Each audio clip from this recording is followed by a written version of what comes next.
Welcome back to the Divine Reconnection Podcast. Today it's just going to be me, Natalie, talking to you about today's topic, which is going to be a really interesting topic that I hope can be helpful for people who are anxiously attached and are seeking a safe and healthy relationship.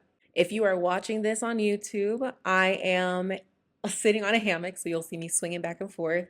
I'm in my kitchen in the Airbnb that we're staying at in Colombia. If you've been following Lauren and I, you know that we are travelers, and so we met in Korea. We were just in Thailand for 6 months living, and then we moved to Colombia, and we've been loving it. We're about to extend our stay for another 3 months, and just being in this environment has been so abundantly fulfilling for us. Like we're surrounded by greenery. I wish you could see what I'm looking at. I'm seeing bamboo trees. I'm seeing bananas and plantains growing on the trees outside. I'm seeing orange trees, mango trees.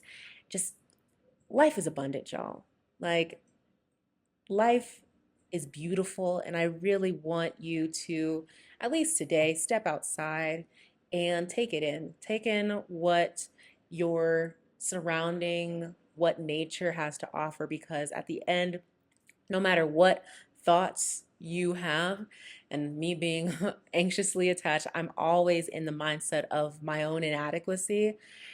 Baby girl, you are adequate. You are abundant. You are more than enough. Honestly, it wasn't until this relationship that I even realized that I had an anxious attachment style, and it showed up in many different areas within our relationship.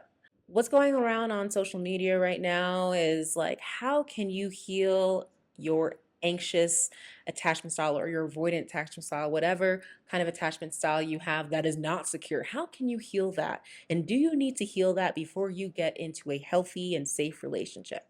And I'm going to tell you, no. You don't have to heal yourself before you get into a relationship, especially a healthy relationship, because what healthy relationships are at the core is a mirror to yourself, so you can see what it is that you need to work on even more. Lauren and I always preach this to ourselves, to our clients.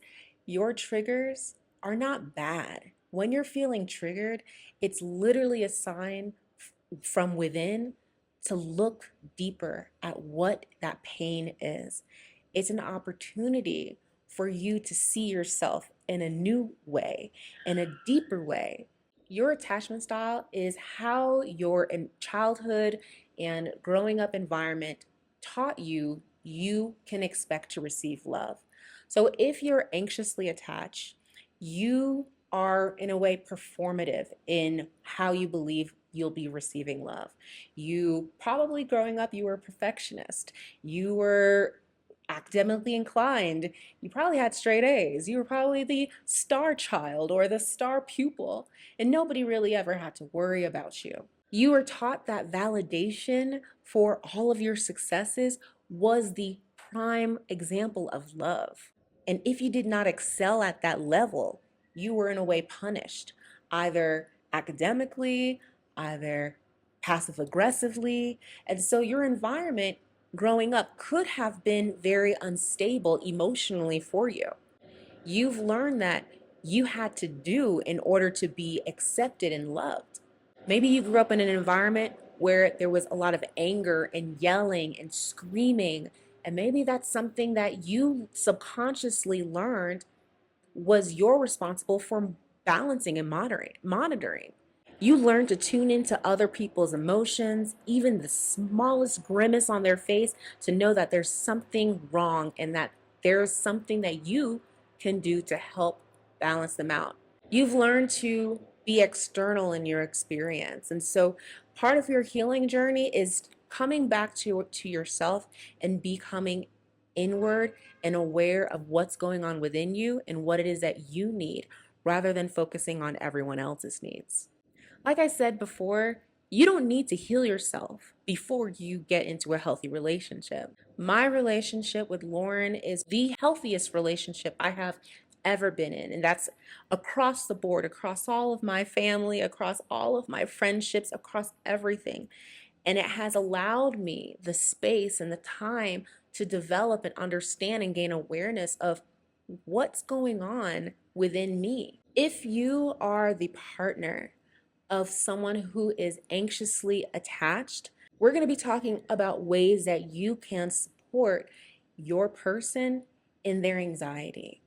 The first thing is open, honest, and transparent communication. Nothing is off limits in communicating between Lauren and I. We can talk about almost anything. Just because we can talk about anything doesn't mean that it's always comfortable to talk about it, but I have the space to talk about it. I have the space to be openly emotional about what it is that I'm talking about. I can be angry and she can hear me in that pain that I'm expressing to her without the fear of some kind of retaliation or being told that I'm wrong or that I'm overly emotional or too sensitive.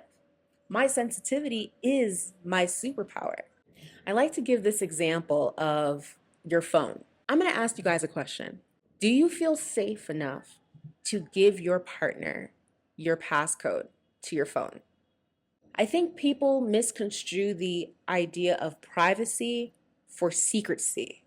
Privacy is an understanding between both parties that you're going to respect their boundaries, that you're going to respect their space, you're going to respect whatever they got going on. Now, secrecy is something that is not agreed upon both parties. Secrecy is the intentional hiding of something. It's the intentional holding back on certain information. And secrecy is rooted in fear. Privacy is rooted in trust. Lauren and I trust each other. We don't feel the need to hide anything from each other. So yes, we have each other's passcodes because what are we going to do on each other's phone? There's nothing on there anyway to even want to look. She's not holding her phone back from me. I'm not worried about anything because if anything happens, she is the first to tell me. Open, honest, and transparent communication helps to create an environment that feels safe enough for your anxiously attached partner to regulate themselves, to regulate their nervous systems, to be able to calm that anxiety that's rising within them that is fueled by insecurity or fueled by some level of fear. Effective communication is necessary in being able to express your needs. What my partner needs, she tells me. I don't have to fill in the blank. There's no passive aggressiveness. There's no expectations unmet because all expectations from her are communicated. There's no guessing that I have on my end.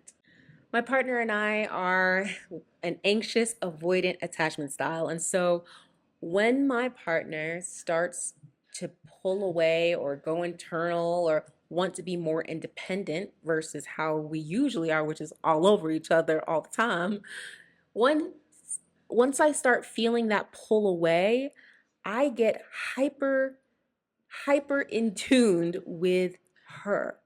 And then I'm thinking to myself, what more can I do or what am I doing wrong that's causing her to push away? When my partner starts to pull away, how she supports me in making sure that I can regulate myself is providing me reassurance that everything is okay. She'll say, "You didn't do anything wrong. I just need some time for myself. Give me about a day, give me about 2 days, okay?" How did that feel? How did that feel for you? Just hearing somebody tell you like, "Hey, I need some time for myself. This is just something I'm working through. I just need some time, and here's the amount of time that you can give me." For the anxious attachment person, that gives me the signal like, okay, I am good. There's nothing I need to do.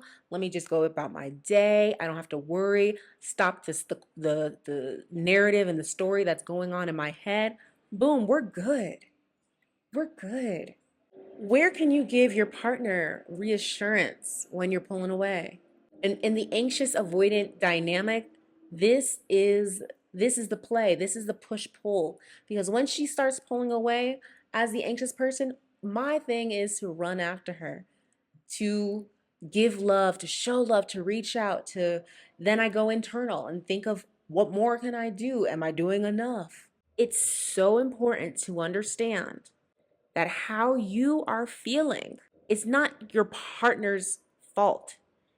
You don't blame your partner for how it is that you are responding to that action. But what you can do is take ownership for what you're feeling. So for example, I feel lonely when you begin pulling away.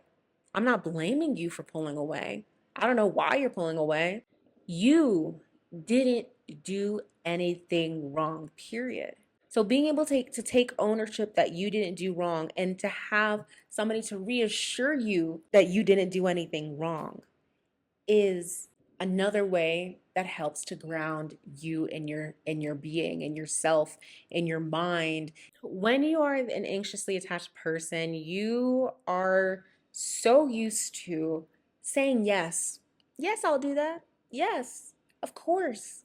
And sometimes you don't even realize that it's part of your own programming, that you are overcommitting yourself to things, that you are saying yes to things that you haven't even sat with yourself to see if you had the capacity to do it. I've signed myself up for so many things, and while I'm doing it, I'm complaining the whole time. How my partner supports me in this is she recognizes and she sees me putting myself out there, and she will call me out and ask me to reflect on my capacity. One of the first things that she did in our relationship, I'm a cooker, okay? I love to cook. And once I knew that my baby loved to eat, it was done, okay? I was cooking left and right. What you want, baby? What you want? What you want? You want this today? Okay, I got you. I got you. She had to sit me down one day and was like, "Do you really want to cook right now? Like, you're walking around looking kind of overwhelmed, tired, stressed. You don't have to cook every day. You don't have to cook for me. Do you want to cook for you?" That was the first shift in me asking myself before doing something if I actually want to do it. So my partner supports me in making me check on myself first. She is one of the main reasons why my boundaries are so strong, why I feel even more comfortable in saying no. Because first, she wants me to say no to her. She wants me to stand up for myself to her. And she celebrates me when I do say no.